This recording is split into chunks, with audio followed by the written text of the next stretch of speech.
Hello chess fans, welcome back to 101 Ways to Win or Lose a Game of Chess. I am your host, Onyx Chess, and today we're going to look at organizing our calculation.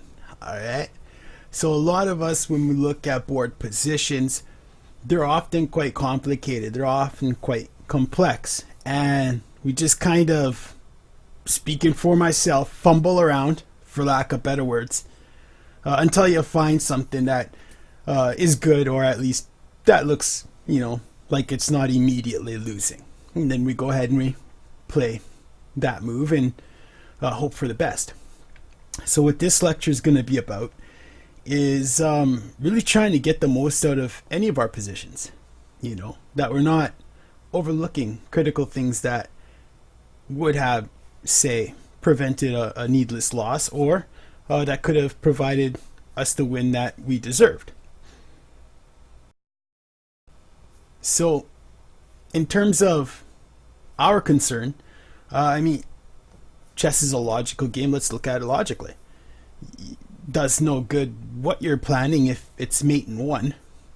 So, probably the first thing to do is just to make sure that you're not going to be mated or suffer some kind of catastrophic loss of material. So, first thing to do, let's check it out.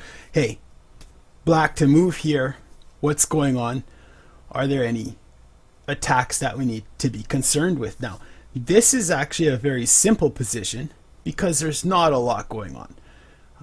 A set of knights have already been traded off. There's not a lot of contention with the pawns. And a lot of the pieces are fairly passive for white and black back on their home lines. So it's not too much to calculate. But nonetheless, we want to do this in an orderly fashion to make sure that we're not missing ideas. So what's going on with our opponent's white queen? And let's start from the queens to the pawns and go right through them all. What can our opponent's queen do? Are there any checks? Are there any captures? And you can even look right down, starting at the 8, 7, 6, 5, 4, 3, 2. And you can go all the way, just like that, in complex positions. Here, there's obviously no real attack for this queen. There's no critical squares it can attack, no pieces can attack, no checks. So, for intents and purposes, moving on, right? What's white's rooks doing? Nothing. No worries there. What about white's bishops? Not a whole lot going on with the light squared bishop, but we notice here this dark squared bishop has an attack on the knight. Alright. Now, we don't just stop there. Because this queen has an attack on this pawn. But we didn't consider that move because we just know, well, if the queen takes the pawn, then the bishop takes the queen, and black is simply up a bishop. So we're not concerned with that capture there whatsoever. Just like we're not concerned with this attack on the queen here, because, well, the queen will just chop it right off, and black goes up a queen. So we're obviously not worried about those kinds of things. But this here's a little bit different, because white can take that knight, and it looks like black needs to recapture that bishop, and there's only two pieces to do it, right? So at this point we're saying, okay, if white takes knight, bishop takes back, it looks like queen might win a pawn on d6. It looks like the queen can take there, which isn't good. Nobody wants to lose a pawn for no reason, but we don't have to take with the bishop. We can take with the pawn and double the pawns, open a file for our rooks, where in that variation the bishop can maintain defense of the d6 square. So it looks like we're going to need to make a choice here which way is better regarding this candidate threat on our knight. Alright, so do we go into the big debate now and we start talking about how, well, maybe in some weird way, if bishop takes back and queen takes pawn, maybe there's some sort of a split going on here where there's, that bishop's going to be triple attacking somehow. Is there, no, we don't do that yet. Maybe in a minute. But right now there's no kinds of deep calculation that we're going to engage in here. Why not? Because all we've done is just identify one candidate threat, right? White may have more. So reacting to this one would be folly if white's got something else going on. So we continue down the line. How about white's knight? Does white's knight have an attack? Turns out it does. White's knight attacks the queen. So what happens then? And again, we don't stop there for the same reason that we don't calculate what happens if queen takes pawn. Right? Guys, going to look at least one little step further. So if knight comes to attack the queen has c7, has a wonderful little defensive outpost there. The knight's out of position at that point, but more importantly, it solves our problem with the defense of the d6 pawn. Alright, so knight to a4, queen to c7, and now if white wants to take this knight next move, now bishop takes back, right? We keep our pawns looking straight as can be. And our bishop's going to have wonderful scope down the long diagonal as well, right? So that would totally solve our problem. In fact, we welcome knight to a4. Please do that, that would be wonderful. So that's not a candidate threat. We're not worried about that at all. It seems so far our only concern is bishop takes knight.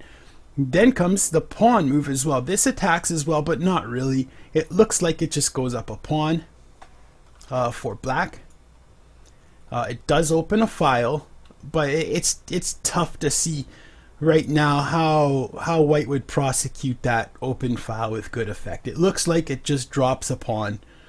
Probably this bishop comes out here and this rook comes here or whatever. It's just not something I'm good enough to see. If maybe it's wrong, maybe e5 is a killer. I don't know. But as far as I can see on this level, hey, d takes e. What then? Black looks okay. At least okay. If not better. Black looks better to me. So we do what we can, but at least we do what we can. All right. So I see one candidate threat. I don't see anything else. All right. So is it time to now debate if bishop takes or pawn takes? No. Because what?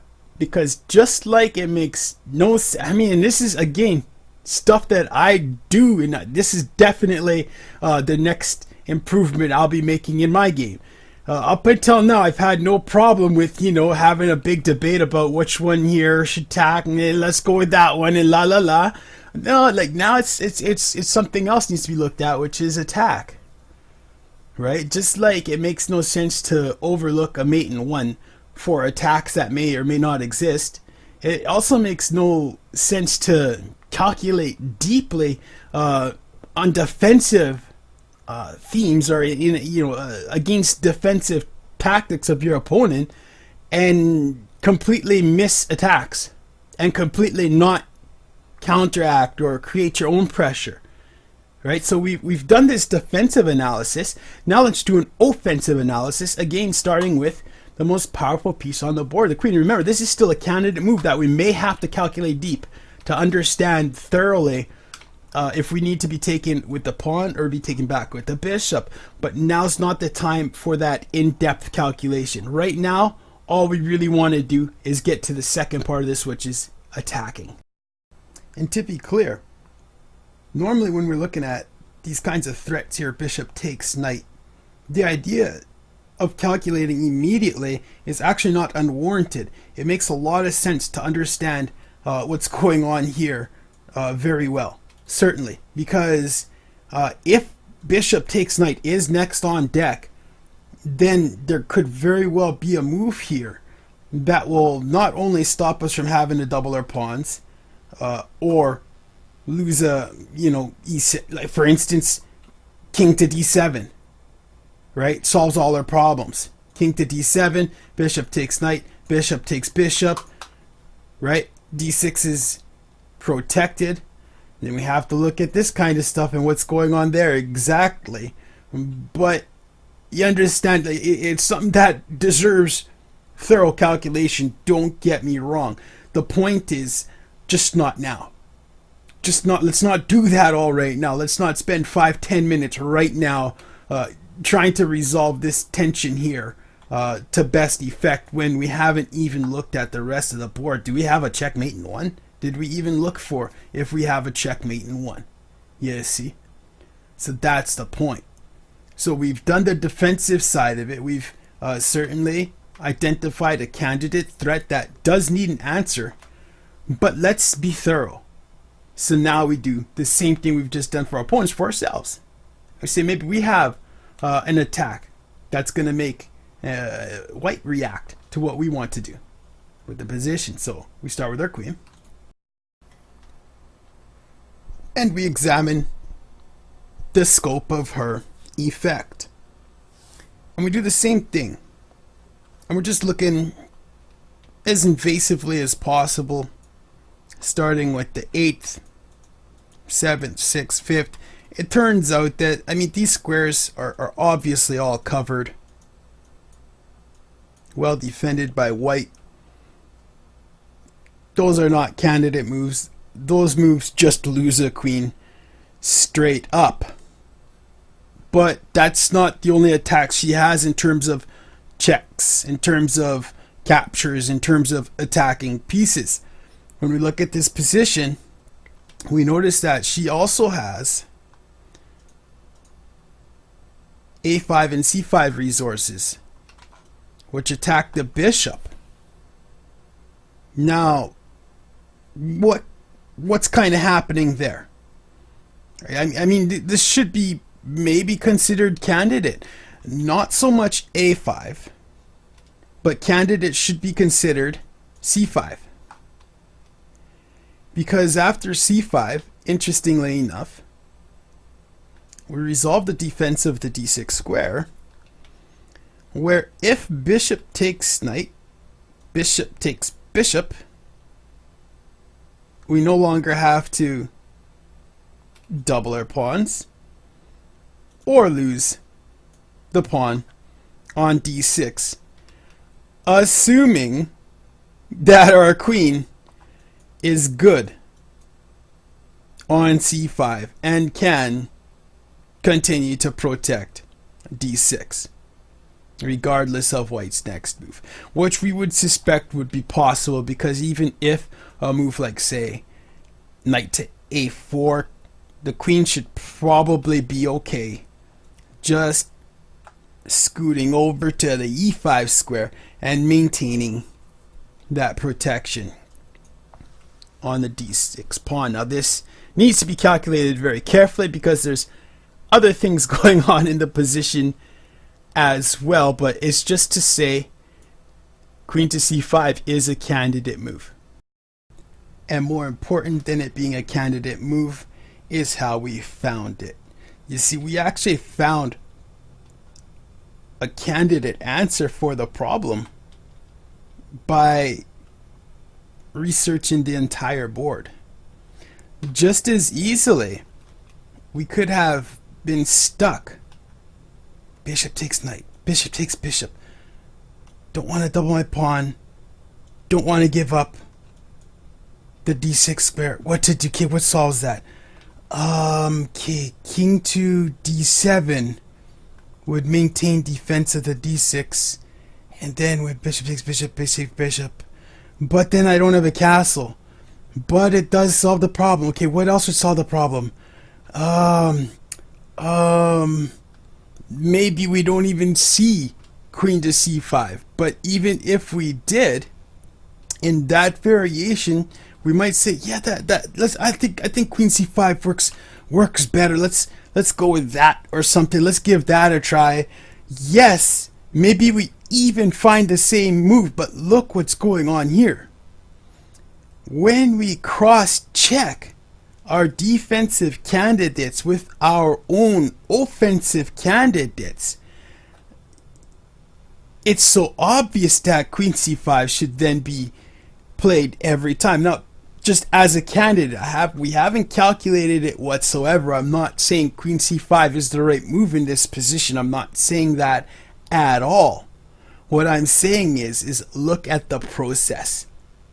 Look how when we cross-check their attack with our attack, how we can, or pardon me, our defense with our attack. You start killing two birds with one stone in a whole lot more instances. Where this queen is a part of an attack, it's an attack on the bishop and it defends d6. Where you're doing multiple things. Look at the difference. Queen d7, or pardon me, king d7 here, and what happens if bishop doesn't even take the knight? Now you put your king in the middle of the board for no reason, forfeited your right to castle for no reason, and bishop doesn't even have to take that knight? You're telling me it's all for nothing? That is so all you have to do is not see queen to c5.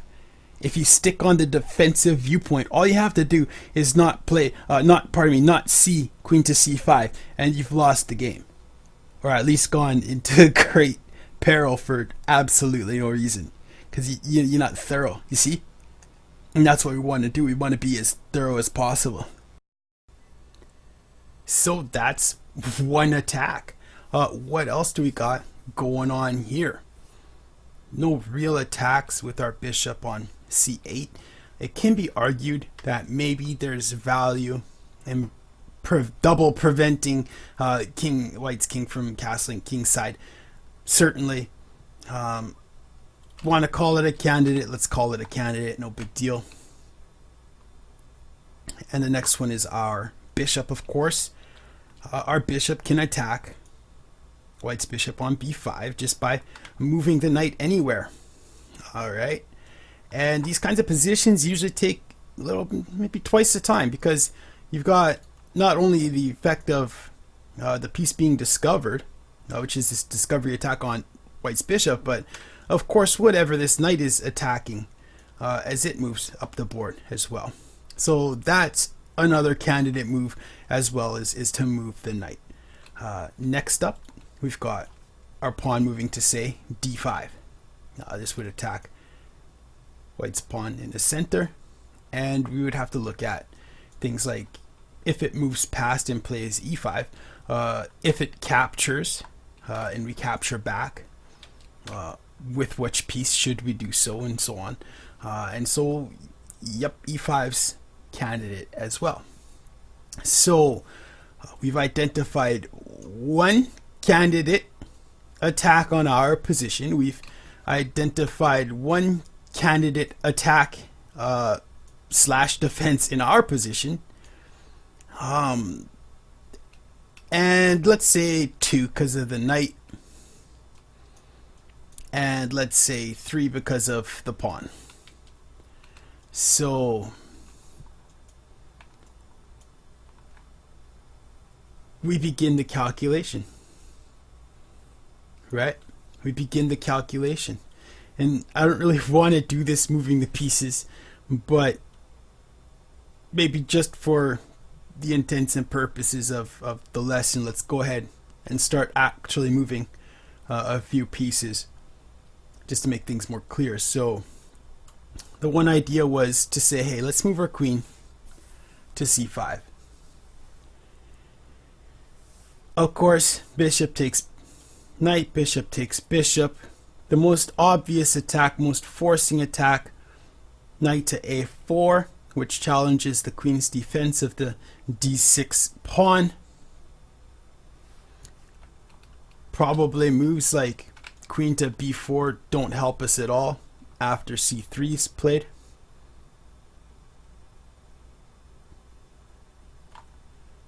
So probably then queen to e5.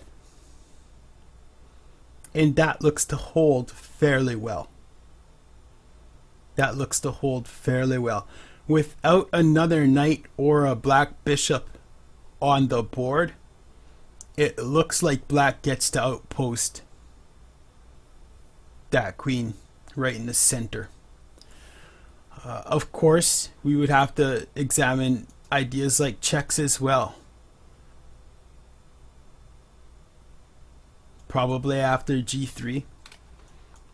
We've done ourselves no real favors, but note that it's not the end of the world either, because we still have this resource tempo where maybe white would block with the queen, and our bishop escapes after queen takes queen, and maybe the bishop comes back again. This isn't a big deal for anybody. Either way, I think this is probably playable for both sides. But it's a candidate variation that we would look at, and we would say, hey, our d6 pawn is far from under attack anymore, so at the end of the day, I think it goes a long way to resolving a lot of the problems in our position. So, hey, let's play c5, right? No. Not let's play c5. That's just one calculation. We still have other moves to other candidate moves to calculate, right? So another one would be, well, okay, well, now we're getting into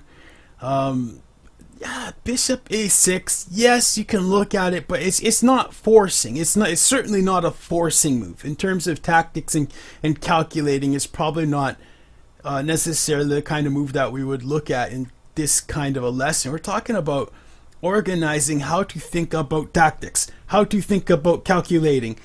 Stopping our opponent from castling is a fundamental lecture. This is tactics. We're sticking with organizing ourselves so that we stop missing things defensively and offensively, you see, right? So I'm gonna cancel c8 bishop to a6 as a candidate. Let's just call it a non-move right now. So that leaves this bishop attacking the bishop on g5. Well, you can't say bishop on e7 without saying knight on f6. So the question here really is, what are the candidate moves for that knight on f6? If knight captures on e4, knight recaptures, bishop takes bishop, knight takes bishop, queen says check, king to f1, queen captures knight, queen captures pawn, and at this point, while material is even, it's actually black that has the deficit. This looks like an inopportune kind of a variation to go for. So the question is, what happens after knight to g4? It's really the only candidate move left to really examine, beside maybe, d5 or something like that. So knight to g4 does what? It looks like it kind of forces the pawn to capture. That seems like the most likely variation, and here we get a beneficial trade. Pawn takes knight, bishop takes bishop, and this time it's white with the bad pawn structure, and this looks like something that we can go for. Now the question is, does white have to take that knight? No. White can try to block the f2 square, but after knight takes on h2, if that rook comes back, say bishop takes bishop, rook takes knight, and that queen has a devastating shot there and the rook falls. If the queen tries some kinds of lateral defense of the f2 square, there's still problems. Namely, bishop takes bishop, queen takes back the bishop, queen says check, king can't castle anymore, forfeits the castle. And here it's a little bit interesting when queen takes on g2. Rook is threatened. Interesting position, something to look at as well. But it looks like trouble for black. Pardon me, white. Of course, discovery check is on the way here. So that could be issues. We're okay with that. What if queen tries the lateral defense from d2? Pardon me, e2. Bishop takes bishop. Pawn takes knight. And this is acceptable as well, especially since we no longer have to worry about our e6 pawn falling. So this is bonus as well. No problem there whatsoever. In the game, it turned out, as I thought, takes the knight. Bishop takes bishop. And here, opponent plays h4. This game's not over. A bishop and a queen are not going to be able to checkmate a king in the middle of nowhere, especially if white has all kinds of pieces to interrupt any kind of bishop-queen mating pattern, if there is such a thing, that's available in this position. This game's far from over. Black is going to have to castle. Black has semi-open files to answer for, and only one to exploit. White has all of its vertical attackers still on the board. It can take up real estate on all H, G, and F files. It's tough, man. So I don't hate White's move. It makes sense to me. I get it. I get that move. But what I don't get is Black's response here. To play strong enough to get this far in the game and then forget everything we learned in a second. Right? So there's no checkmate in a position. Right? I'm thinking defensively now. White can't checkmate us. White can't knock our queen off the board. White can't nothing except what? Attack our bishop. That's a candidate threat that's coming down the line. Alright?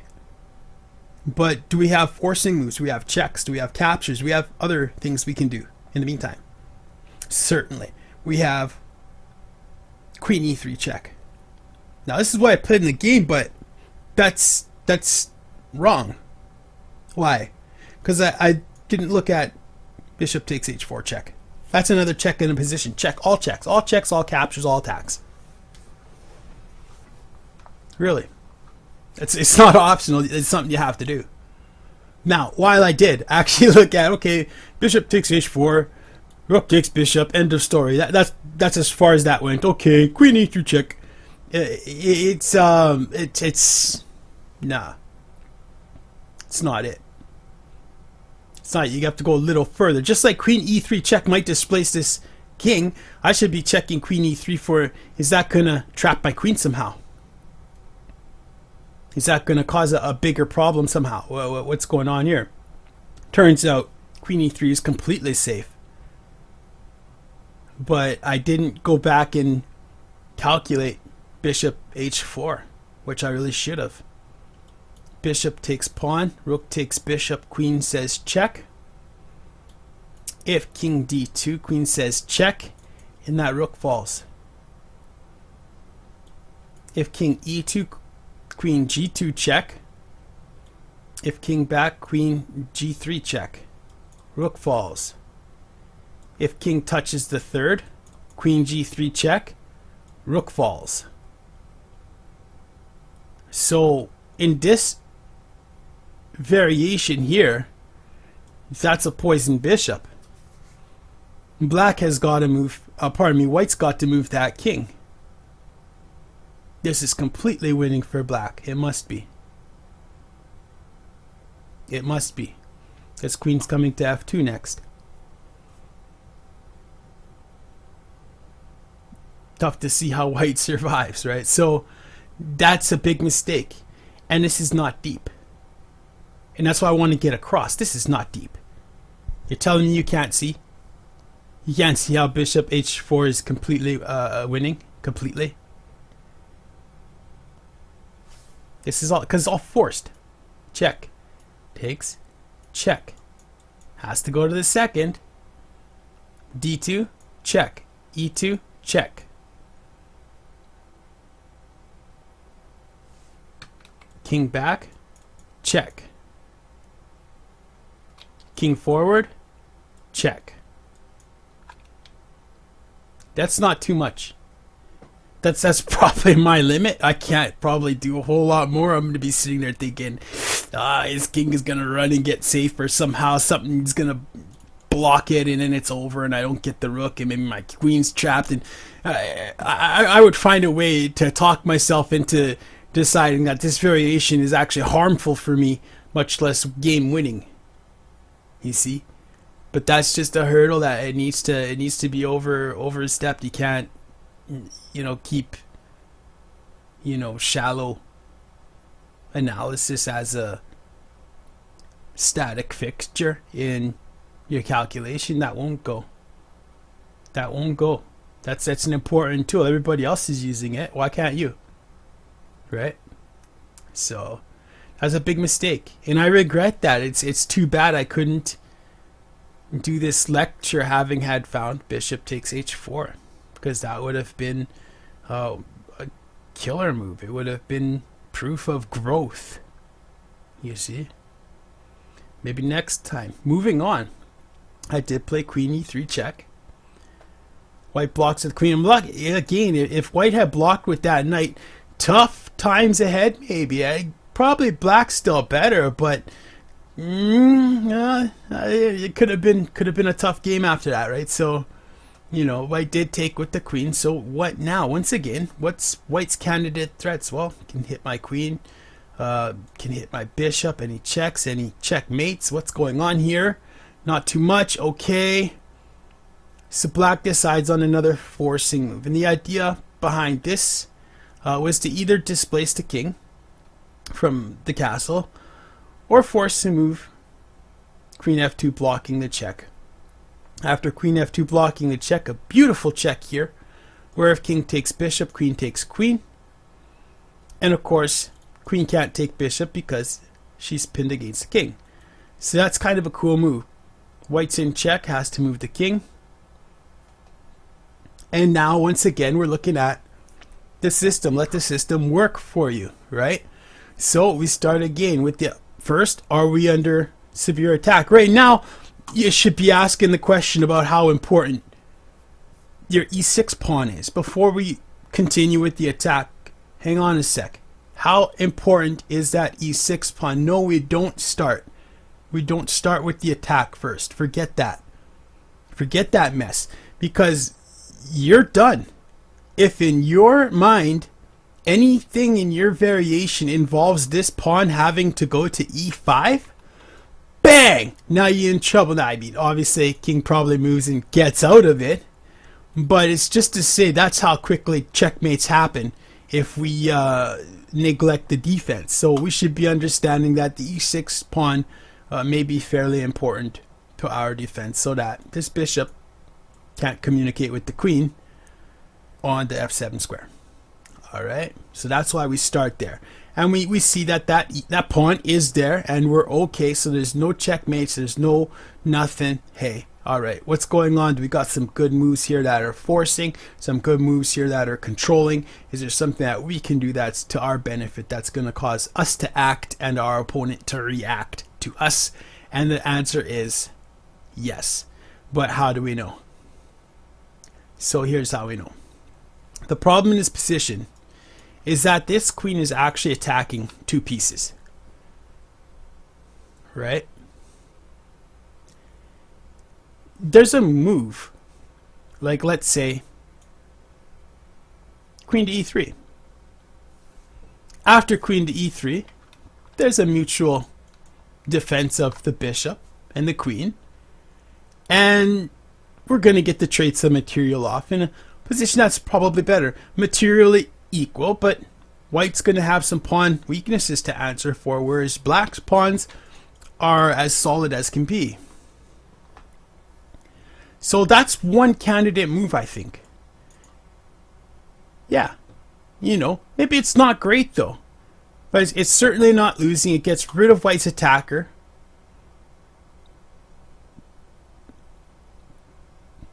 Our bishop, in my mind at least, is going to be a hero, completely unimpeded by an absent dark squared bishop on white's camp. This bishop is free to roam and do whatever it wants, you know. So, you know, evaluation's sake, probably, hey, queen e3 something to look at. What other moves does black have? Don't forget, we've got to address this issue of our two pieces being attacked. You know, we said, no, there's no checkmates or anything, but we did say, hang on, one attack, two attacks. Okay, so something has to be dealt with. And whatever we come up with should address that. So we can't be blind and say, okay, let's just take the pawn, because then our bishop falls. You know, we can say bishop takes knight, doubles the pawns, but we can't go ahead and do that because then the queen falls. So no matter what we do, it's gotta be a resolution here. But hey, once again, just like bishop takes h4, can somebody explain to me why it is acceptable for any chess player anywhere in the world not to bother calculating bishop to a6 check? Why would any chess player in the world not look at this? This is what I'm talking about. We're looking at all kinds of options that are forcing. Number one, queen to e3 is not even forcing. That gives white a move to catch up. It does nothing. Hey, maybe next move I swap a queen, so what? Maybe white has a nice little intermezzo somewhere, something, whatever. But it's not forcing. Black, for intents and purposes, is out of forcing moves here. Did you know that? Nope, I didn't. Bishop to a6 is a forcing move. Check. You have to react. Look at this. As was played in the game. Bishop a6 check. Only move? Probably. Yeah, probably. Only move. And that knight does a wonderful job of protecting our bishop, doesn't it? So now black is back on top. Now black is looking at some interesting options. Black has targets here. Black has targets here. Black has targets here. Black has some time to play. Knight's pinned. So that knight's incapacitated for the moment. Yeah, it looks like some weak pawns are about to start falling. It looks like white might have some serious trouble in the camp. Black takes the pawn on g4. Alright. And again, this is calculated to just to say, alright, now we're up 2 pawns. And to think that queen to g4 does, again, a little bit of fundamental consideration in there. Which is what? This knight can't move. No matter what happens, we can trade off this, this, and this next move. No matter what happens, this is all coming off if we want it to. Or not. Maybe we don't want it to. No matter what. There's a lot of tactical issues in white's camp, such as even queen. I'm not saying it's a good move or it does anything special, but queen to f4 is bad. That's a bad move sometimes, where even if queen takes, bishop takes, knight is pinned, and oftentimes in these kinds of variations, that bishop sitting there on f4 can be devastating. In this case, again, it's not really, you know, super great one way or another, but it's just to say, look at the opportunity that we've afforded ourselves by tying that knight up like that. Once again, bishop and queen never checkmated anybody in this kind of a setup with the king safe behind pawns. Never. You know, we got some opportunity here. Okay. Black chases bishop. Off come the pieces.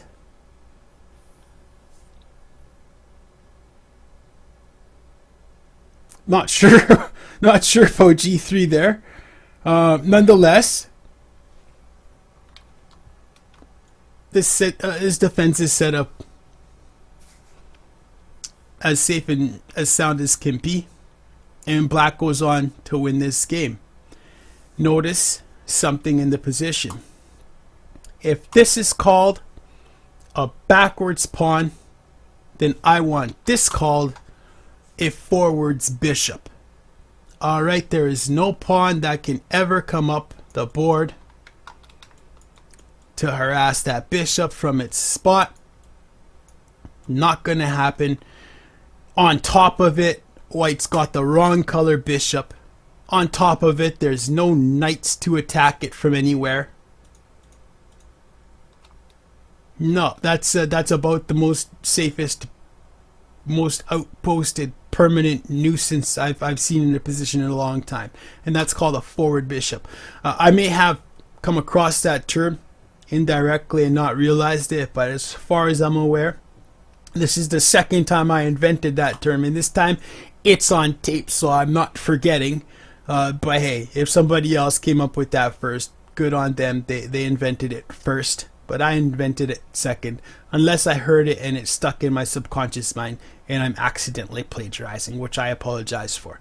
If that's the case, I hope I'm not. But it's certainly not something that's commonly used, and it's certainly not something I'm aware of having. So I want my credit, my due credit for having invented this first, second, third, 20th, or 30th, whatever the case may be. But yeah, if this is a backwards pawn, then this is a forwards bishop, and it's a wonderful thing to have in any position. There's nothing more wonderful than a forwarded outpost. Right, so this would be an outpost no matter what, but this is a forwards outpost in front of a backwards pawn like that. And it wouldn't matter where. If there's no pawn, if there's no pawns in any of these files, that's a forward bishop. Same thing. All right, so that deals with this one. There's another example, and we'll touch on that in a minute.